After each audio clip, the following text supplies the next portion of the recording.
Welcome to the channel, everybody. My name is Josh. Thank you guys so much for watching.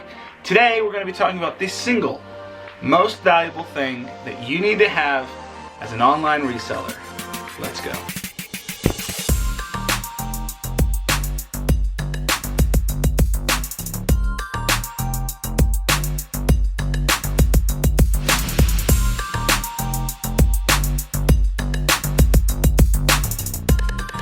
So many a time I've been asked, what is the most important piece of advice? What's the most important thing that you need to have or possess or use when reselling online? Now, there are a lot of different things that are important and valuable to resellers. Some people say time is the most important. You have to have time to make the listing. You have to have time to search deep and wide to find the best stuff. You have to have time to ship things. And that's all true, but it doesn't necessarily address the hundreds of thousands of people doing eBay and online part-time. Even I was operating my business part-time for the first 3 years while I had a full-time job. It's possible to do part-time. Some people say that being tech-savvy is the most important. You gotta know how to manipulate SEO and search results and play the algorithm and do the right keywords, and those are all true, but I'll tell you what, there are a lot of Gen Xers who basically wrote the rules on eBay for the last 20 years. They're doing just fine. Now, some people say that capital is the most important because, of course, you need money to buy something in order to resell it. And while that's true, you don't need as much as you might think. In fact, some of my most profitable flips have been purchased for like $10 and turned into thousands. So it's not necessarily the amount of capital, it's something else. And what is that something? Here it is. Knowledge of what is valuable. Yes, knowledge of what is valuable. If you don't know the value of something, you don't know A, what price you should buy it at, and B, what you should sell it at. You could have all the money you could possibly need to run a business, but still make poor decisions and lose it if you don't know the value of the thing that you are trying to buy and resell. Now, I haven't always been good at knowing the value of something. In fact, when I first got into this, after I was inspired by my wife, I went out and just bought any old piece of clothing, pretty much indiscriminately, and wasted a lot of money.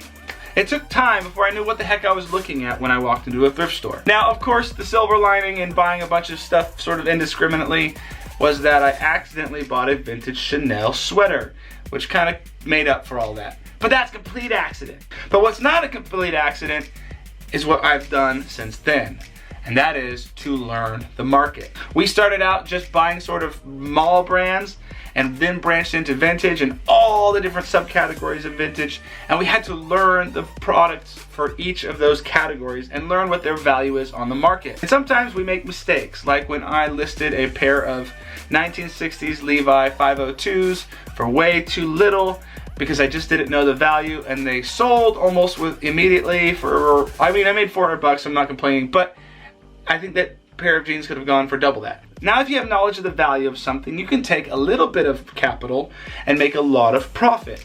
My good friend Mark out in Virginia has a full-time job, but goes out garage selling on the weekends and finds items and spends very little amounts of capital, but turns a large profit. Now, it's just a hobby for him, and you know, it's nice when your hobbies make you money, but it's very efficient. Now, case in point for myself, I used to work in the pro audio industry, and I knew that Marantz amplifiers from the 60s had a lot of desirability. And when I saw a Marantz amplifier show up on the Facebook Marketplace, I knew that that was something I was interested in. And then when I found out they were selling it for only $100, I knew that my potential upside was between $800 and $1,000 for a sale. Now, it's fairly basic information to go look up a model and say that it's worth something, because that's fairly simple, fairly easy. But the next decision I had to make was when I found out that it was broken.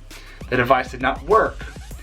And I still knew from my experience back in pro audio and having been on eBay for a little bit, but that a broken device may still have value. And it turns out with Marantz amplifiers from the 60s that even in non-functioning condition, you can still get a lot of money. And I ended up selling the thing for about $350. If you didn't have that information or you weren't familiar with that market, you wouldn't think that a broken amplifier could be sold for that much money.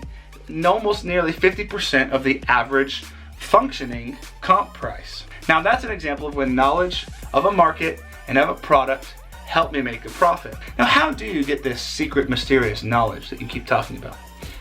Well, it's not as complicated as you think. I would just start with what you know. What are your life experiences? What have you done in the past that might give you information about products you might find in the future? If you are a barber and you're out at a thrift store and you see a blow dryer that you know, hey man, that's a $400 blow dryer. Do they make $400 blow dryers? I don't know. But usually that's an expensive blow dryer. They're selling for $5. I could flip that. But you knew that from your previous experience. Or maybe you're a college educated zoologist and you're thumbing through a bunch of coats and you can recognize the fur of a mink. And you know, hey, it's a mink fur coat, so it's worth something. It doesn't really matter. You figure out how to use the stuff that you know already to look for things that have value when you're out shopping. Now, second is something that every seller should be doing all the time, and that is research. Learning new information about products that you may be able to find in the wild to resell. There's so many resources today, it's unbelievable. YouTube is chock full of resources, just like this video, that will help you discover what has value and what does not have value. Of course, you can go on eBay and look at their sold comps, and that's super helpful. Or you can simply just Google search an item or a product category that you are interested in. Now, a new area that I'm learning is sports cards. I was into it as a kid, took a big break, now I'm an adult. Things have changed a bit, so I have to learn the market again. And once I learn the market and I can start figuring out what I see out there that has value and what does not, what's a good buy, what's a good sell, all of those things. But it takes time, it takes research. So I watch YouTube videos, I read articles from PSA and BGS, I talk to my other card collector buddies, and they give me lots of information. Now third, I would say go talk to an eBay reseller that has been doing it longer than you have. When we first started, we had a relative who had been doing it for a long time, full time, and she gave us tons of great tips and information. It's not that hard to find them. They're all over YouTube, they're all over Twitter and Instagram. You can message us if you want to, or send a comment down below. Ask us some questions, we'll do what we can to help you. That's kind of the point of this channel. Now the last way I'm gonna mention is the hardest way. It's probably the most effective way, but it's also the hardest way, and that's through experience. And that might mean you make a bad buy, that you have an item that sits and doesn't sell, or that you sell an item for way less than what it's really worth, but you would discover that later. Nothing can replace the experience of you actually doing it. Now, of course, do your best to make the best decisions by doing the other 3 ideas that I presented to you, but in the end, you have to do it yourself and figure it out. Because trends change, values change, markets go up and down. So you have to be the one that has your finger on the pulse and not just go off a list or, you know, somebody else's experience forever. You have to have your own. So in summary, learn your market. Learn what other people find valuable. Go talk to an eBay reseller. Go talk to some consumers. What are they gonna buy on the internet? Ask them. Go do it yourself. Buy something and try to flip it and just see what happens. And YouTube. Watch lots of YouTube videos, just like ours, over and over again. That'd be great. Anyway, thanks for watching, guys. We appreciate it. Hopefully this was helpful, inspirational, something like that. Like, comment, subscribe for us. That would be very helpful. We'll appreciate it. And we will see you guys in the next video. Go out and make some money. See ya.